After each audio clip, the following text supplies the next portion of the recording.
All right, so I hope you are enjoying these, and welcome to episode 120, and this is the last episode for the year, so I hope you've had an amazing year, and I hope you've gotten a lot from these episodes that I've been putting together throughout December. I'm getting ahead of myself. Throughout December, and like I said, if you want to get the guide, if you want to check out the show notes, if you want to get all the value you can from this month, if you haven't listened to the other episodes, check them out. But more importantly, go to alanmckay.com/120 and you'll be able to download the free ebook guide there, which will be on making this the best year yet. And this will be a chance for you to really utilize the last bit of time you got left before you go back to work to make 2018 an amazing and epic year. So this is going to be a really cool episode on breaking bad habits. Let's dive in.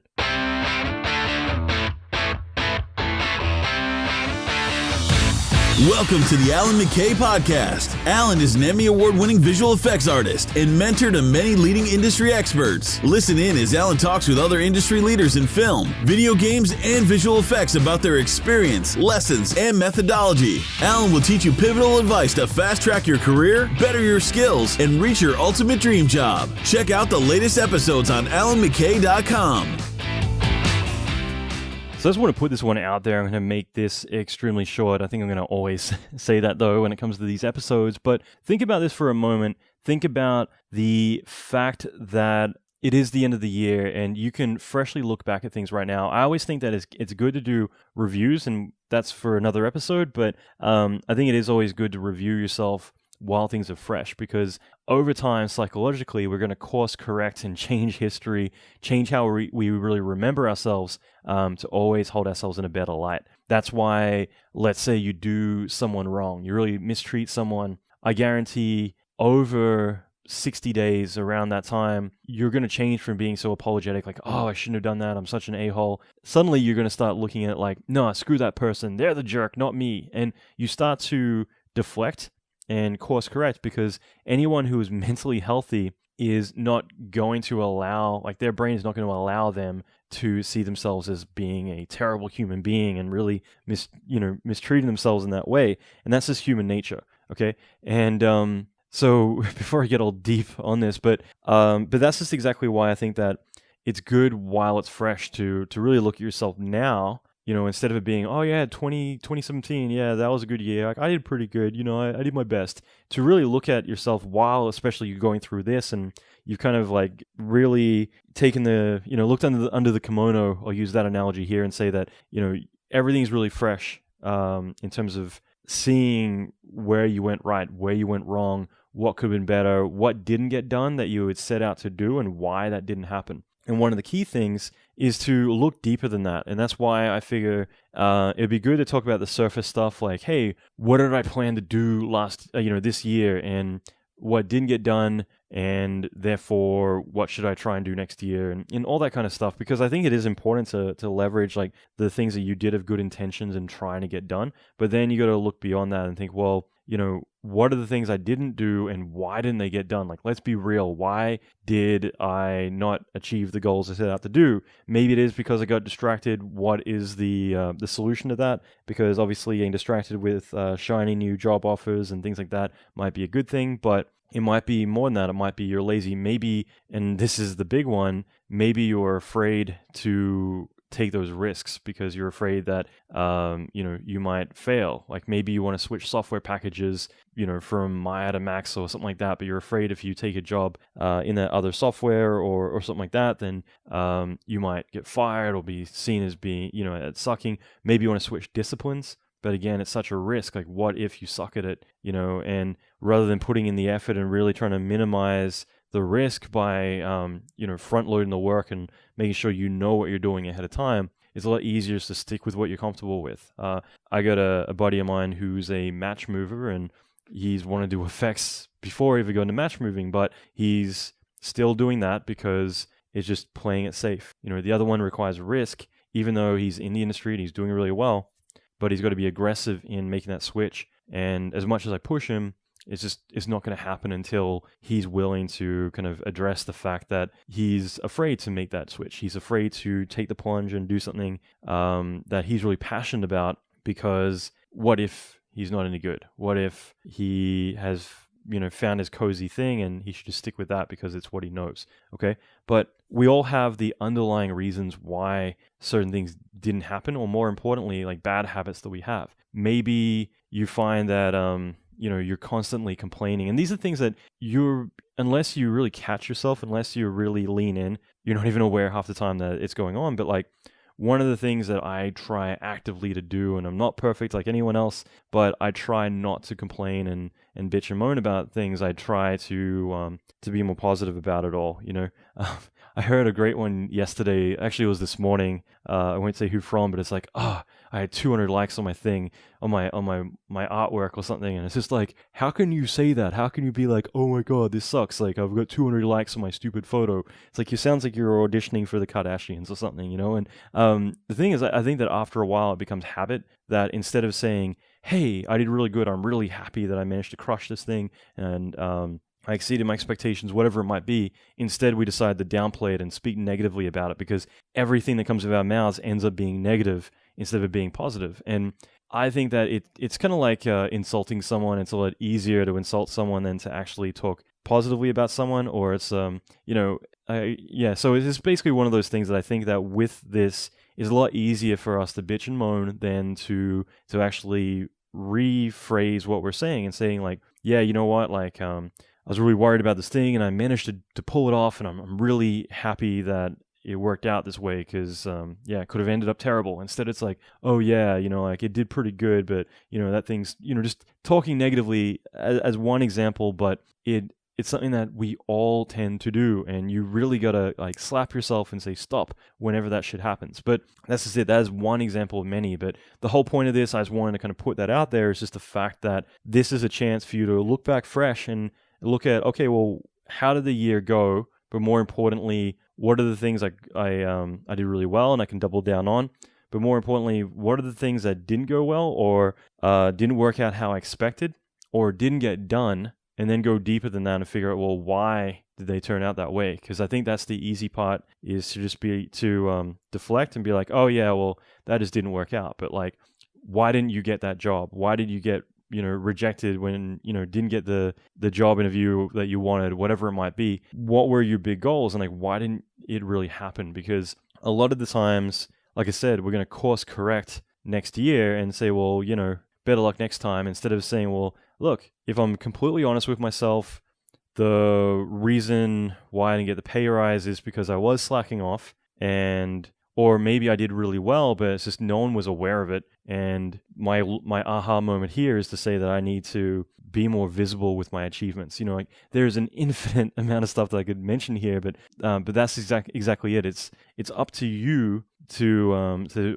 self-identify like where things went right, where things went wrong, and not beat yourself up and say you're stupid. Why'd you do that? But more lean into these situations and think, well, what can I get from it? What can I take away from these situations? And I'm constantly doing that. And I think in a way it's something that I really hold on to as like a powerful kind of weapon for myself, is just the fact that I will always analyze and see where I could do things better. Even when I do things great, I'm always thinking about how I could have done it better. And that isn't me beating myself up. I do it in a very constructive way. I'm always just thinking, okay, what can I learn from this experience? And I think it's just mentally kind of helped me always look at everything from more of an outside view, rather than, getting emotional about things or anything. It's just more like, all right, this is how it is, And I could look back at this year and be like, well, one of the big projects I did this year, I was really unhappy with how it turned out. And I could easily be like, well, it was the client's fault. Like, they literally had me revising stuff the night after the deadline. I was getting new animation, new cameras, new everything. So clearly it's all their fault. But I'm still going to look at myself and say, well, what could I have done better on my end? And maybe it was more communicating to them, look, every time you do this, it's going to affect me, it's going to push me back, and because of that, the quality is going to suffer. And therefore, if we're going to do this, then, we need to reschedule things, or we need to, I need to bring to attention that the fact that we can't keep reiterating or revising cameras and character animation past the deadline. That shit should have been, locking the edit, okay, should be something that happens way before effects ever comes into play. But either way, I'm always going to look at, well, what could I have done better in that situation? Not pointing the finger at the other people, because that isn't going to benefit me. And it doesn't necessarily need to be something that I need to bring to anyone else's attention. It's just, what can I learn from this experience to help me down the line? And sometimes, and in fact, some of the biggest aha moments I've had were just realizing that, like, in my younger career, I'd look at where I did everything right, but my supervisor or someone was doing everything wrong. And I just would always assume that they're in charge and they know what they're doing, and having too much trust there, instead of needing to bring that to someone's attention and saying, like, look, there's one person derailing this entire project and I'm concerned. And that's taken me a long time to kind of realize, like, that those situations happen, instead of just trusting that there's this perfect authority system in place that's all going to work. So I could rant forever about this, but I think it's just such a critical thing to really, lean in while everything's fresh. While everything is fresh, take this moment to really dive deep and just see what you could have done better with this year. What are the real learning experiences, why things happened the way that they did, rather than leaving it till later where, like I said, you're going to organically start to deflect and just kind of push it back to, like, oh, it was what it was. Take this moment to really make the best of this opportunity. End of rant. But I hope you got something from this, because again, like, some of this stuff mightn't sound very visual effects related at first, but keep in mind, we are in a very political industry, and a lot of things end up coming down to who's at fault and all those other things. And, like I said, even when you do it all right yourself, there's still learning experiences there. Like I said, I interview my clients more than they interview me these days, because I don't want to set myself up for failure by agreeing to do a job which has just got warning signs all over it. And that's why, bit by bit, I'm going to say, like, what's your render farm like? You're trying to get this done. Well, what's your delivery times on that? Is that delivering for effects or final edit, or what's going on there? How many people are on the project? All these sorts of things, because if one thing is out of place, it could spell, crazy work hours, everything being derailing. Even talking about payment milestones, this is, in fact, my big learning experience for the year has been that I'm now going to start bringing up money very quickly with clients, because I've had, I've never had any clients stiff me on money. I've been pretty fortunate about that. I had one big client kind of screw me over, and it goes back to what I said about raising concerns about supervisors ahead of time, because, like, basically it doesn't really matter, but basically there's a supervisor who I was working under who was half in, half out. She was about to move across to Australia to work at Animal Logic, and you could tell that she did not give a crap about her job at that point, and just kind of ran the job into the ground. Meanwhile, I'm actually in Australia working remotely, and having to play, reaction modes to the whole thing. And lesson learned, I should have been communicating to the producer what I was experiencing, rather than just assuming it's all good and then finding out later that none of my work is working because I'm being given the most insane direction the whole time. But as I digress, when it comes to getting paid on time, that is one of the big issues. It's only really come up more recently, and it's probably because I get not lazy with invoicing, but I tend to invoice at the end of the job. And maybe it's because I think, well, this is a quick turnaround, it's not a big deal. But I had one contract where I invoiced them for $100,000, and it took a year to get paid. And this is where Nice Alan had to go out the window to get paid for something like a year later. That is insane. But even more recently, like, I've only done a select amount of jobs this year, just because the live action series, I've just been like head deep in that the entire year, just trying to develop all the new terms and do all that. It's been huge. It's like 600 hours, I think, at this point. It's insane. And the few big projects I took on, every single one of them ended up being like 3 or 4 months to get paid. And it's just gotten to a point where there are certain clients I kind of just don't want to work with anymore. And it's partially, like, this is a perfect example, is that this is partially my fault. Okay, for a few different reasons. One being that, if I'm to invoice at the end of a project, a big lump sum of money, it completely disrupts everything for them, because if they're not getting steady invoices, they're not probably anticipating the heavy hit that you're about to drop on them, and so it does kind of disrupt things a little bit. But they should be planning for that. I mean, a good producer would, but still, because of that, it does disrupt things, and usually by the end of it, the budget is kind of starting to dry up anyway. So because of that, doing that final blow at the very end can again disrupt things more. On top of that, just talking about money. Most people just don't like talking about money. I personally don't care, but I didn't invoice along the way, so I didn't kind of stagnate or segment, I should say, the payments I should have been receiving, and I didn't communicate to them the expectations until the very end. But there's a lot of things that could go on there, and it's just more on my end, what can I do to take the initiative to do it better? So in other words, discussing milestone payments up front. So, hey, look, I'm going to do this, but after 2 weeks, I want 25% of this, another one at this date, and then the final thing needs to be paid by this date. Do you agree to all of that? If so, then I'll proceed. That's all it needed to be. But there's a few jobs, and they're all the same client actually. But yeah, it got really bad, and it got to the point now where I'm now getting a schedule of how they're going to pay me out, because on this last one, just because they can't do it all up front. But, it's just one of those things. And I remember on Lord of the Rings, a buddy of mine was the producer for New Line Cinema, and this is for the first Lord of the Rings, which is done by New Line, and they had the exact same problem where I guess there was this trust fund kid at Weta who came in who just loved doing 3D, but it's not like he needed the money. So he ended up working for like 3 years or 4 years on the first Lord of the Rings, Fellowship of the Ring, and he didn't invoice for the entire time. And so my buddy Rob was at the end of the project thinking like, hey, we're doing pretty good, and then got invoiced for like a ridiculous number of money. And yeah, so this huge hit because they'd been going so far without seeing that. So you just kind of like let it slide, and you don't anticipate that there's like this massive invoice about to be dropped on you.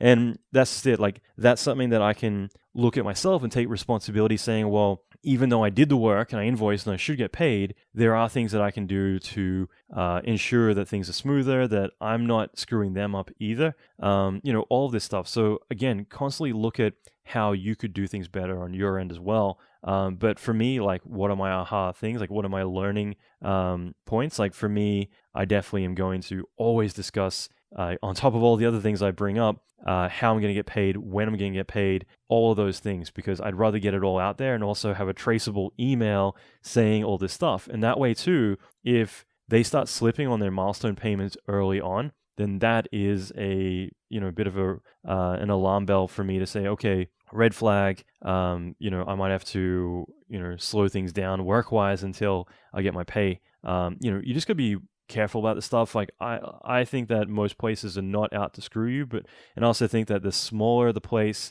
the worse they usually are, just because I feel like bigger places, they've got systems in place. They have people doing their job rather than like 3 people trying to manage 50 different parts of a business. So the bigger the company, usually they have their shit together. The smaller company that's working out of a small house in the valley, somewhere I worked about 20 years ago, that kind of stuff, is always going to be a bit of a red flag. So just remember that to attack this while it's fresh. I know that's a lot of information I kind of crammed in there, but I'm hoping that like a lot of this does resonate, and that's why I'm happy to kind of go on these tangents a little bit. But I hope that this is something that you're able to learn from, and if you're willing and interested to share, I'm always happy to hear like what those insights are. So shoot me an email, because if you say, hey, you know what, I just finished my year and a couple of things that went wrong was this and this, or I lost my job, but when I look really deep into it, I realized it wasn't me, it was them, or whatever. I think it's really interesting to hear this stuff and more what people's learning experiences are that come out of it. Okay, like what the key takeaways are. So that is it. I'll leave it there. All right, so we are done for the year. I hope your 2017 was an amazing year, and I want to congratulate you for making it through all of these episodes. And I really appreciate you for listening and taking time out. And more importantly, I really condone you for putting time into yourself for growth and for really expanding your skills and trying to grow your knowledge and do more. I think that it's all about growth. And I think that you are amazing for putting in the time for yourself And I hope that you got a lot from this year. I hope you've gotten a lot from this podcast. And I hope that this month especially has been one that you've gotten a lot from. If you want to check out the show notes as well as get the guide that accompanied this month's episodes on making this your best year yet, you can go to alanmckay.com/120. I'm going to leave it there. Happy New Year. And I hope you have an amazing 2018. Rock on.